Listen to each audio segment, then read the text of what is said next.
Hello, everyone. Thank you for coming here to Ofuna Jam for the book launch for A Diamond Dream. And thank you to everyone who is tuning in from all over the world. My name is Eli K.P. William. Usually when I do these events, somebody will come out and introduce me, or I'll give a long preamble, but I don't want to bother with any of that. All you need to know for this event is that I am the author of the Jubilee Cycle Trilogy. The Jubilee Cycle Trilogy tells the story of Amon Kenzaki on his journey from the land of bankdeath, land of banklife to the land of bankdeath, and back again, and his reckoning with the action transaction market that he once served.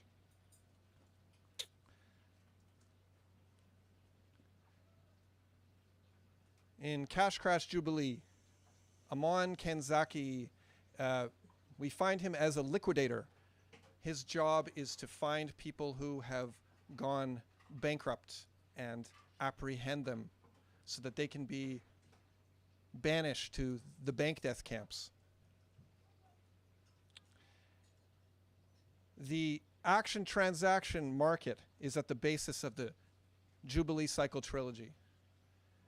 Every action that you perform is a property owned by a company that charges licensing fees. So whether you are listening to somebody give a live stream, or taking a sip of your beer, or talking to your friend, you have to pay a certain amount of money to the company that owns that action.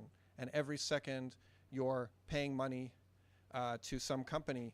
And sometimes people, because they're constantly paying these licensing fees, they go bankrupt. And so it's Amon's job to apprehend them. The way that people are able to pay the licensing fees is through a system called a body bank. It's a piece of hardware that is integrated with the human body. It's a set of sensors that are constantly transmitting motion data to the Global Action Transaction Authority, what remains of the government, and they check to see whether the motion data matches with a property and authorize the owner to withdraw money from the user's account. And Amon is, as a liquidator, is a defender of the action transaction market. And every night he sees a forest in his dreams. He doesn't know whether the forest exists, but he really wants to go there. So he's trying to save up money. And finding out anything in the action transaction market can be really expensive, because there are different grades of search engine, from bronze through silver and gold and platinum, and each one costs incrementally more. And he can kind of afford gold sometimes. Platinum would totally break the bank. So he's trying to succeed in his career as a liquidator and trying to save money and practicing frugality, trying not to blink too much, trying not to breathe too much, trying not to step on the wrong blocks of sidewalk, so that he can save up enough money to find out whether these forest things really exist and maybe go to one someday. And everything is going well for Amon until he's charged for an action called Jubilee. And he doesn't know what this action is. He's certain he hasn't performed it. It's exorbitantly expensive. He looks it up and finds out that it refers to an ancient tradition of canceling all debts and freeing all the slaves every 49 years. And he finds out that the action Jubilee is owned by Fertilex, the owner of all fertility-related actions, the largest megaglom or mega-conglomerate of the 12-in-1, the 13 megagloms that together own all of human action. And he, in investigating the connection between Jubilee and Fertilex, he becomes entangled with dark corporate forces. That is, in a nutshell, the story of Cash Crash Jubilee. And the section I'm going to read to you tonight is from Amon's walk home from work because it illustrates the ways in which free citizens like Amon experience nature and the natural world. Walking along the sidewalk home from Jimbo Cho's station, Amon tried not to look directly at the info stars. He remembered seeing a news story a few years back about how owners of Stellar Estate had finally won their decades-long lawsuit against owners of Terrestrial Estate for damages from flagrant light pollution that obscured the galaxy. The final ruling had stated that both parties were entitled to equal brightness and visibility in the imminent night. For this reason, perhaps, the sky tonight was uncannily clear, saturated with info stars that glowed vividly. Amon had trained his mind to avoid the scrambled cacophony of info clouds, the patchwork flux of info sky, the searing thrall of info sun, the battering compulsion of info typhoon, the counterfeit hype of info wind. Yet info stars use gentler, subtler, more insidious means to get attention than these. As he walked along the sparsely peopled sidewalk, they appeared in his upper peripheral vision simply as stars, a field of dense constellations shining distinctly above the strobing metropolis. This half glimpse of unadulterated nature promised respite from the incessant distractions surrounding him. The very instinct he had inculcated in his mind to avoid expensive sights made it unconsciously seek out such serene spaces. Usually it was a strip of blank sidewalk, a bare gutter, a pedestrian's back, an empty alley. He could almost hear his synapses gasp for air in these moments. Yet the apparent simplicity of the night sky was a lure, and the moment he glanced directly up, his line of sight was detected. He was charged for viewing, and the stars began to trace out videos, like animated connect the dots, imperceptibly, creeping at first, fooling the mind into believing it was still on relaxation mode, but gradually coalescing into recognizable logos. UT Corp, a waterfall washed over a mossy boulder and turned the exterior transparent to reveal wiring and machinery within. No Logo Inc., the word logo with an X through it torn to shreds by shotgun buckshot. TTY, a light switch flicked and electricity rippled from a sleeping man's toes to his head before sprouting into a dream bubble with a wedding inside. Try as he might to ignore them, the moving trademark images of the 12-in-1 were osmotically infiltrating Amon's consciousness via his optic nerve. Twinkling, twinkling, twinkling in their pristine beauty, they seemed to offer profound connection with fate and the depths of the cosmos. They gave marketing.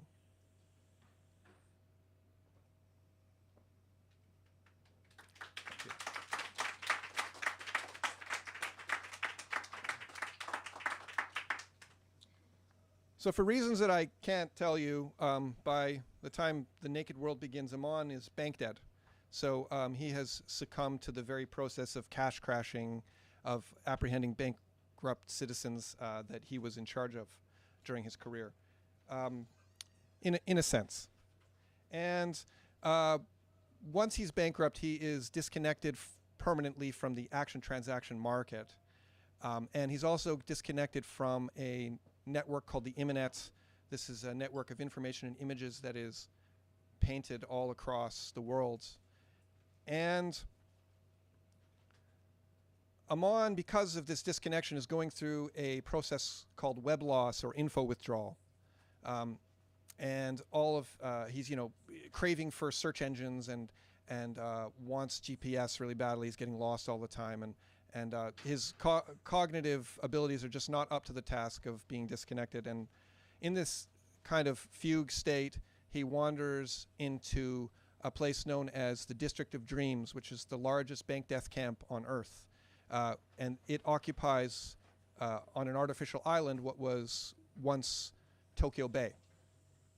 And he finds his way to the District of Dreams, and he finds himself in a maze of cube-shaped structures that are all stacked together kind of like toy blocks into these massive structures called disposcrapers or disposable skyscrapers.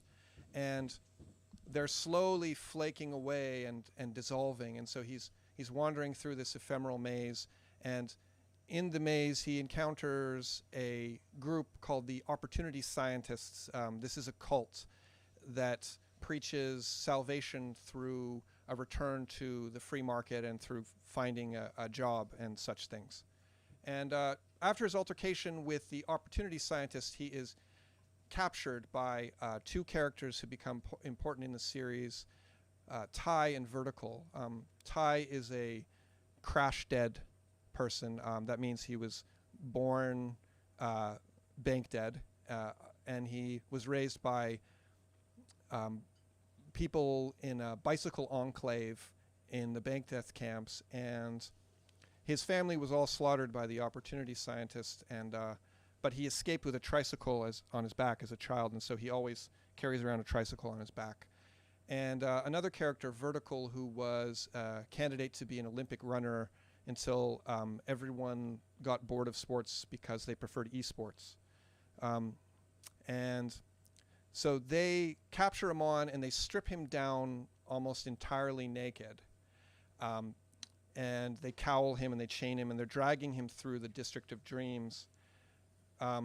And the reason I chose the passage I'm about to read you is because the naked world refers to the world without the internet, without the action transaction economy.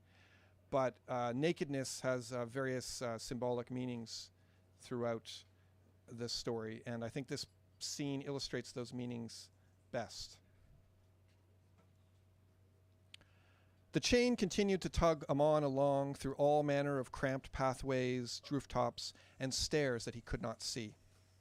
After a while, the footsteps and murmuring began to reverberate differently, telling him they were now indoors. Presently he heard sizzling and a steady hammering as the smoke of burning plastic choked his lungs. Then they were outside again, and his soles kept splatting blobs of something wet and sticky on the spongy ground. Without his thick suit, he wasn't as hot as before, the faintest breeze now directly cooling his sweaty skin. Still, his thirst grew ever more fierce. The hot moisture trapped in his cowl only reminded him of his dry mouth and throat, the serrated growl of hunger in the depths of his stomach almost forgotten alongside it.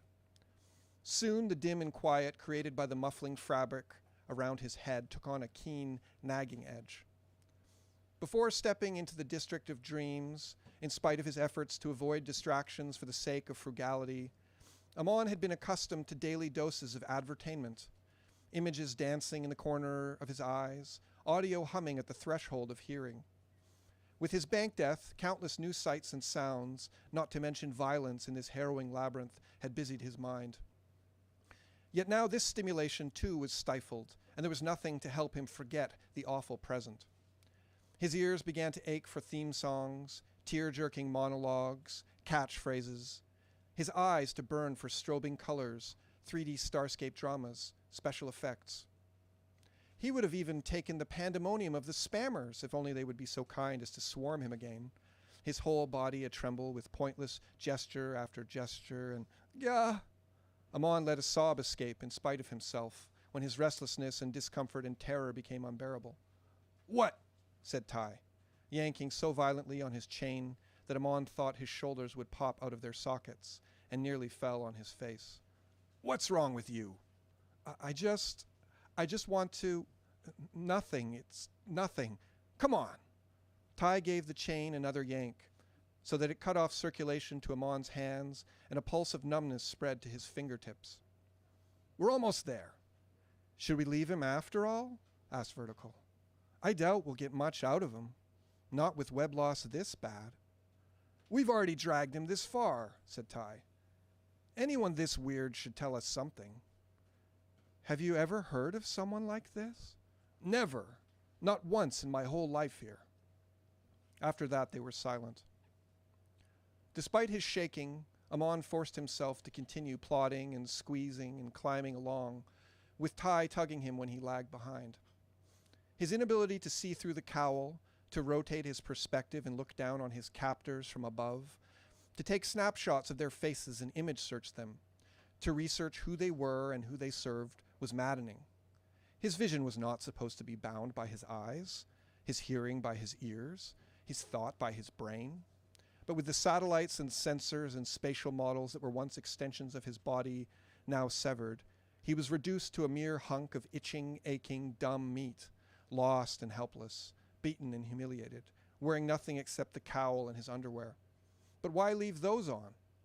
I ought to be as naked as this world, he thought. I ought to touch the air directly, to be here without mediation. That would complete the stripping away of his former life, the disrobing of his common sense, the peeling away of all the truths he had ever held dear. Amon wanted to scream, but fearing further reprisals from his new masters, he clamped his quivering jaw and followed their lead, enthralled to whatever unadorned destiny might await.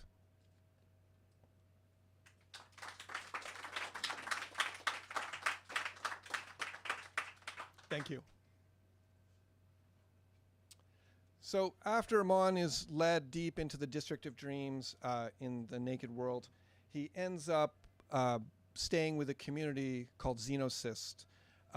And he discovers that Xenocyst is rare in the District of Dreams in that it is a genuine humanitarian organization.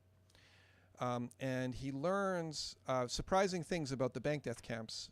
In his former life as a liquidator before his bank death, Amon only learned about the bankdeath camps through the infoflux, which is managed by the algorithms of the 12-in-1. And so the information that he had about the bankdeath camps he discovered was actually more distorted than he ever would have believed. And he had thought that the bankdeath camps were completely outside the action transaction economy. But it turns out that, in fact, the bankdeath camps are part of another economy, a gray market that's nested within the action transaction market called the charity gift economy. And he discovers that the shelters he saw, the dispo scrapers, are built out of a nanotechnology called Fleet that is programmed with an expiration date. And so when the expiration date approaches, the structures start to slowly dissolve, much like the cherry blossoms flaking away outside during the end of their season. And also the clothes that the bank dead carry and many of their other supplies are made of the same material. And so the expiration date, it turns out, is carefully programmed so that it approaches just when the bank dead are needy. And so they're in a state of constant dependence, and they have to constantly go to a facility called delivery to acquire new supplies that's provided through charity. And this place, Delivery, is run by the Philanthropy Syndicate, which makes up half of the mega gloms of the 12-in-1. And what they get in exchange for the charity of the supplies is the gift of babies. And that supplies their human resources industry so that they don't have to depend on Fertilex, the company that owns all of the actions related to fertility, and they can prevent Fertilex from gaining monopoly over human action and human resources. And so Amon discovers this secret, and he hatches a plan with his fellow bank dead in Xenocyst to expose the charity gift economy.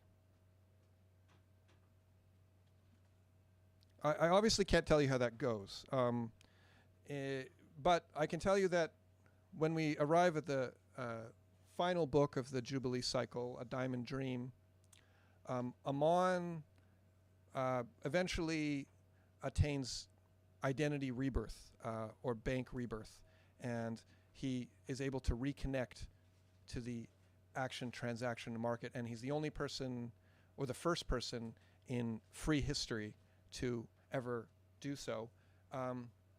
And he meets Roshana Burla, who is the co-heiress of Fertilex, along with her sister Anisha Burla.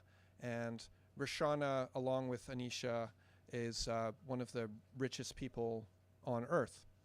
And she takes him on, and she shows him a community that had been lost.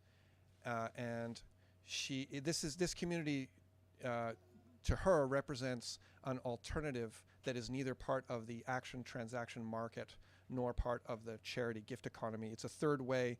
It's a place where people can live in harmony with nature and be part of a networked society, but also be independent and self-sufficient and free. And she brings him on to this place, and she offers to, or asks him to help her to reestablish it.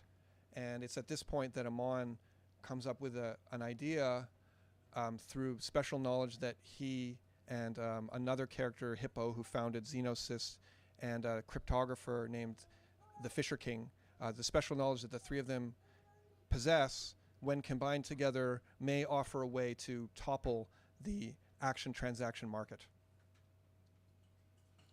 Again, I'm not going to tell you how any of that goes. You'll have to read for yourself. But I will read to you a passage. This is the scene where Roshana brings Amon to what perhaps is the forest from his dreams.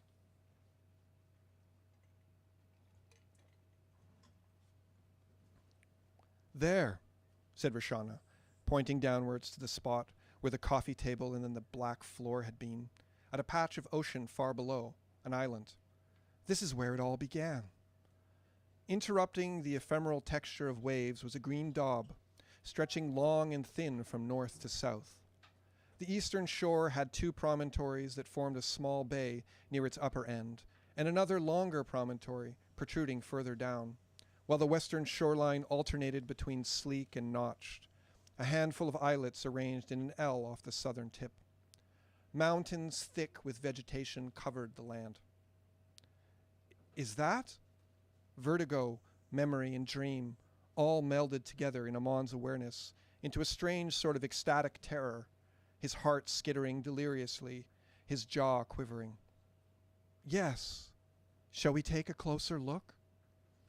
Amon nodded, eyes wide, slack lips numb, speechless. Could it be? The rotorcraft gradually descended. Presently he could make out the curvature of the mountains, a mosaic of green, red, and purple coating the slopes. Then the mosaic resolved into trees, the shore into rust-colored rocky beaches and coves. The branches of the tangled canopy held up leaves that shimmered in the sun, flashes of silver glittering through treetop gaps from streams and ponds. He could almost smell the pungent aroma of lichen and wild herbs, hear birdsong blending with the crash of the surf. Dropping slowly from the sky inside the transparent vehicle was almost like floating down to earth by himself, as he had on so many nights before.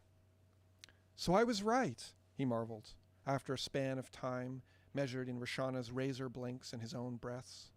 "There are still forests in this world. Some. This is one of the few that remains."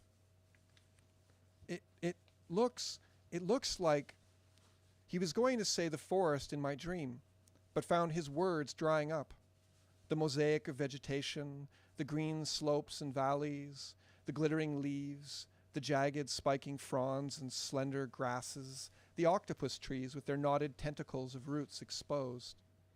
In many ways it was just like the vista that had lingered beneath his eyelids each morning when he awoke.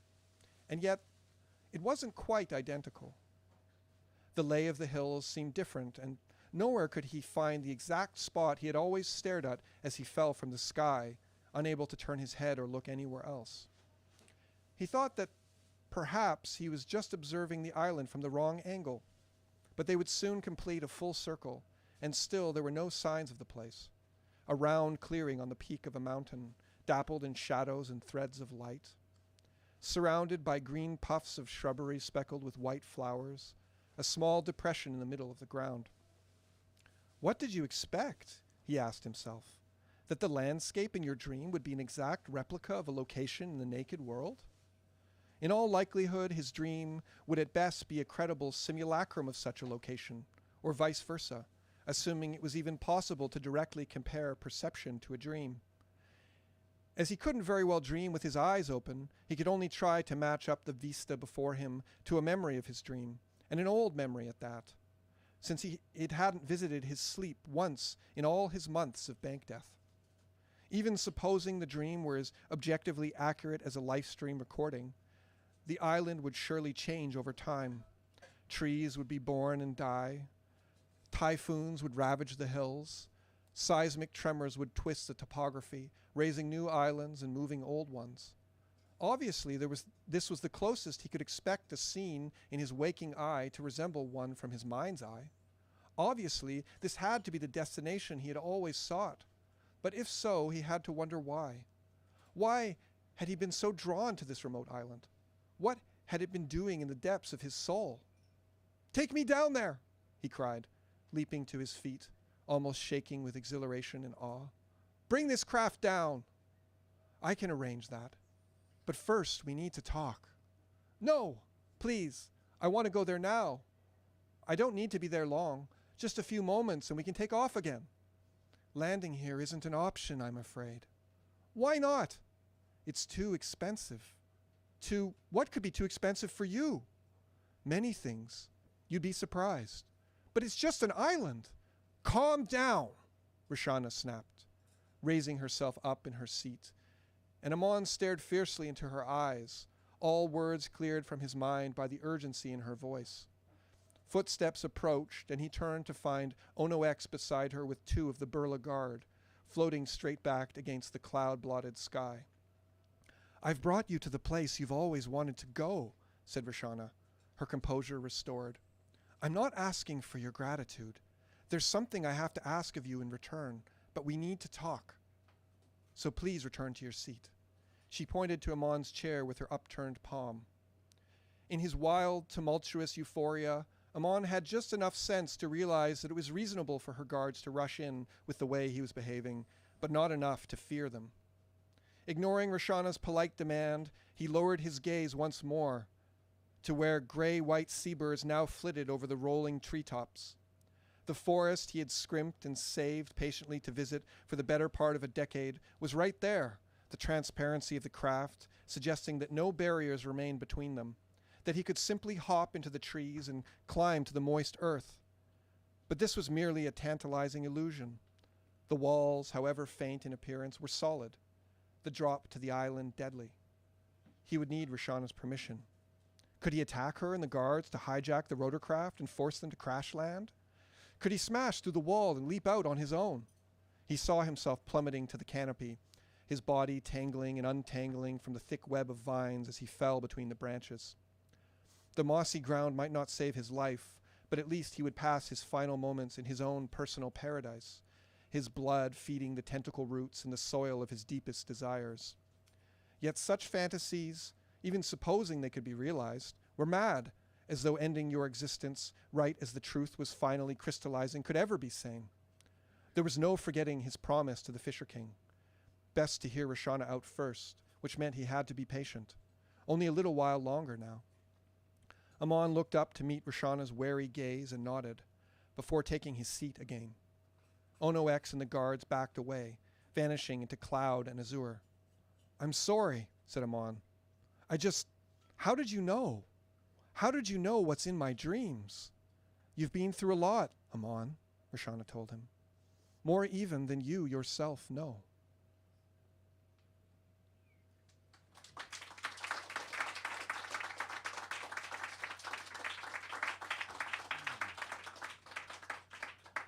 Thank you very much, everyone who's here in Ofuna Jam, and everyone who's been tuning in online, wherever you are in space and time. I appreciate your attention for this moment. It's been a lot of fun to read for you. There are books here for sale tonight. You can find the Jubilee Cycle Trilogy online and in many bookstores. Cash Crash Jubilee is the place to start. Book 1. Book 2, The Naked World, follows from that. And finally, the final book in the trilogy, which was released just this year, A Diamond Dream. But get all three of them. And you can find me at EliKPWilliam.com. Follow me on Twitter at dice_carver.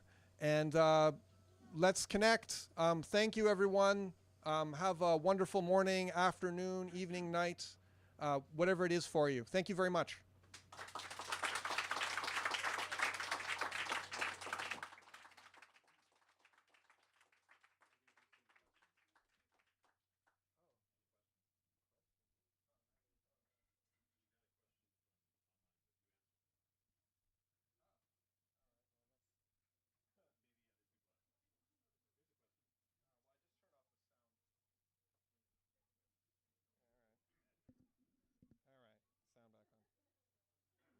Okay, I don't know if anyone's still there online, but apparently we're doing a Q&A.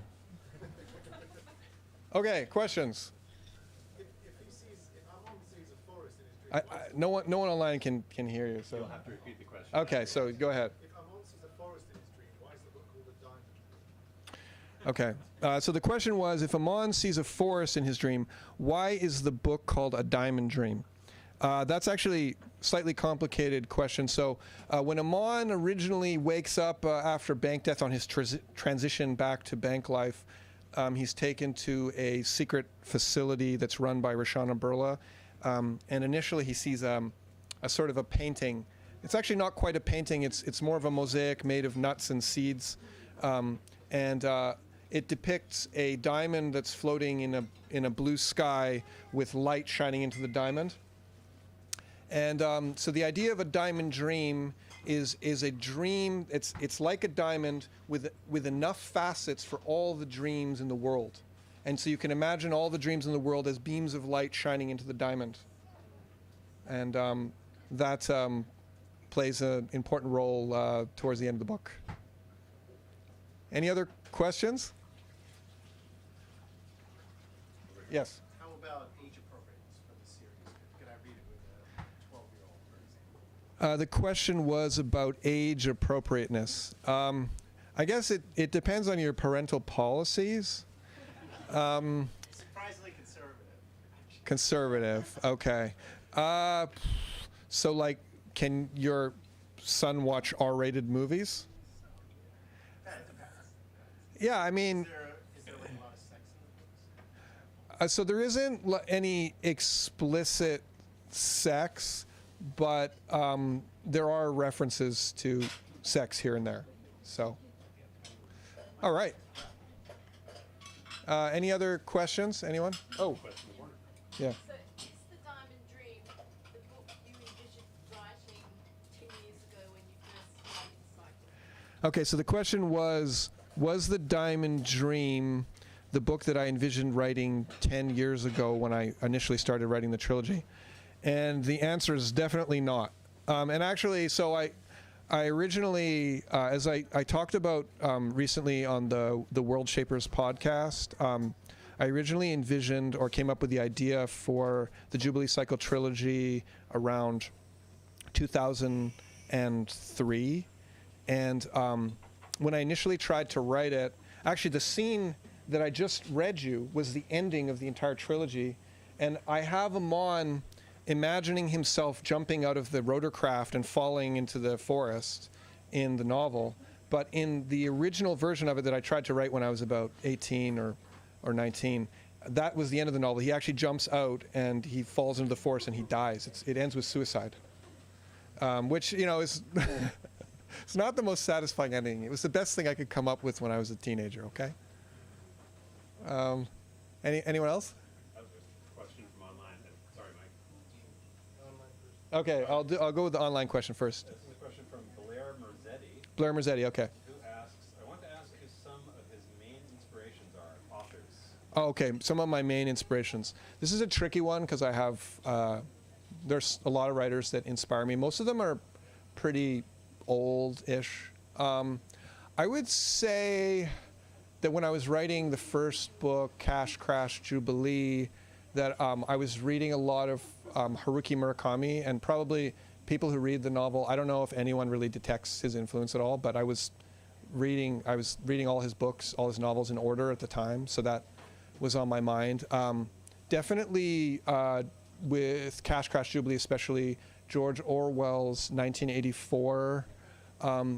There's also, this isn't entirely fair because I read the book later, but Ursula Le Guin is one of my favorite authors, both in fantasy and science fiction, especially her great novel, The Dispossessed.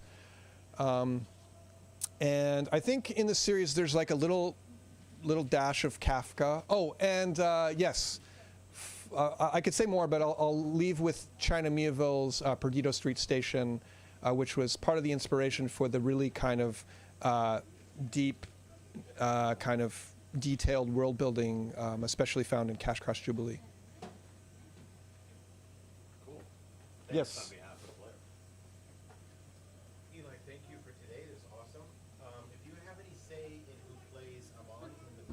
Yes. Who is he? Keanu Reeves or? So the question was if I have any say about who would play Amon in the movie. The suggestion was Keanu Reeves. If it was the 90s, maybe Keanu Reeves. My rookies. Maybe no. I mean, they could deep fake him, right? That would work. Incidentally, Keanu Reeves is from, I believe he's from Toronto, which is where I'm from originally. Correct me if I'm wrong about that. Anyway, shoot. The rights are available. Can I end with that?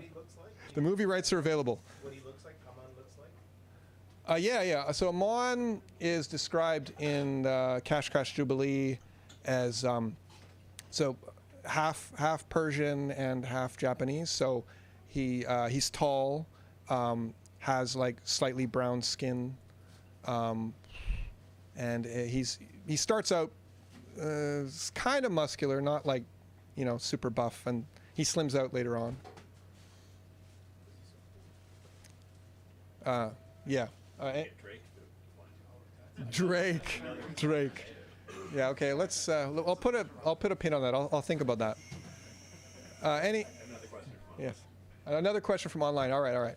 This is from Mark Schumacher. All right. Many people here. Yes. Who asks about comparisons to Tolkien.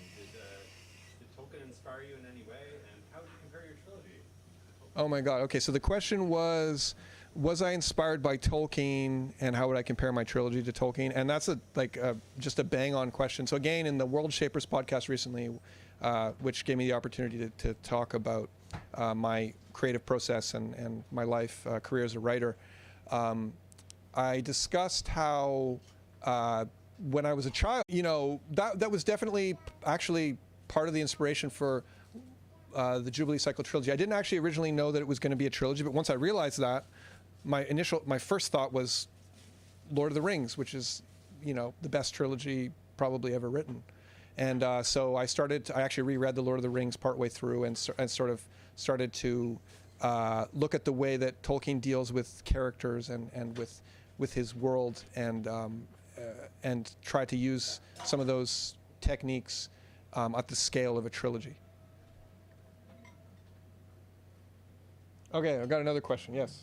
So if you had to describe the central themes of your book, how would you go about that? How many of them are there? Okay, the central themes of my book. There are a bunch, but really the main theme, I suppose, is, I guess, really a question, which is, what is freedom? And I try to approach that question from as many angles as possible over the course of the trilogy. That's how I understand the trilogy, but I'm sure there are other themes that perceptive readers could uncover within it. Any other questions? Yes. The original ending to your trilogy sounded very bleak. What changed in you as a person to want to change that ending? Okay, so the comment was that the original ending to my trilogy was very bleak. What changed in me as a person that made me want to change the ending? Since you haven't read to the third book, I can't promise you that the ending won't be bleak in perhaps a different and slightly more nuanced way. I mean, maybe it's a happy ending, maybe not. I don't know. I don't want to talk about that much further. But I think like when I was a teenager, I could hardly imagine myself living to 30, and so like the idea of a story that went beyond, I guess, the immediate horizon of my youthful life was just kind of hard for me to envision. I don't know if I've become a more optimistic person since then. I guess maybe I just gained a better sense of time and the way that time shapes our life over the long term. Thank you. Any other questions? Okay. Okay, we got one more. Yes. First of all, thanks for doing this. This was a lot of fun. Great event, and really great to hear you read your books. Not a lot of people write and publish a novel trilogy. So congratulations. Thank you. So that was a congratulations for publishing a trilogy. And my question is, now having written the trilogy, is there anything you would go back and tell yourself before you started writing to do differently? Okay, so having written a trilogy, is there anything you would tell yourself so that you could do it better? That is a tricky one. I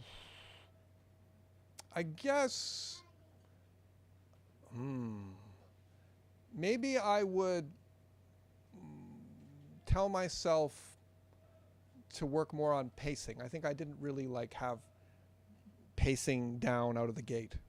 And there's a certain way in which, if you leave things up to the imagination, you can let people kind of fill in the gaps more. And I feel like I learned how to do that better over time. And kind of leaving little gaps in the setting and in the characters can actually kind of stimulate the imagination and create a better sense of pace and rhythm. And I think maybe I didn't quite have that when I started out. I had to kind of pick it up as I went along. Any other questions? Okay, maybe I'll take this. What's next? Do you have any new projects going on? So the question is, what's next? Yes, I'm working on my fourth novel now. I'm very close to I'm about 3/4 of the way through, I don't know what to call it, second, third draft. It is not set in Tokyo or even Japan at all. It's set in Toronto, and it's composed of 2 intertwined stories. It alternates chapter to chapter between each story. And one story is set so they both take place in 2020. And one story is set in a world where the pandemic did happen, and the other one is set in a universe where the pandemic didn't happen. And they kind of intertwine around the central theme of time, the nature of time. Yeah. I was going to ask the same question. Oh, okay. The other person was going to ask the same question. Perhaps, I'm going to ask, is it likely to turn into a trilogy? Okay. So the question was, is the novel likely to turn into a trilogy? And the answer is definitely not. This one is going to be roughly 100,000 words, which is actually shorter than the first book of the trilogy that I wrote. So it's a modest story.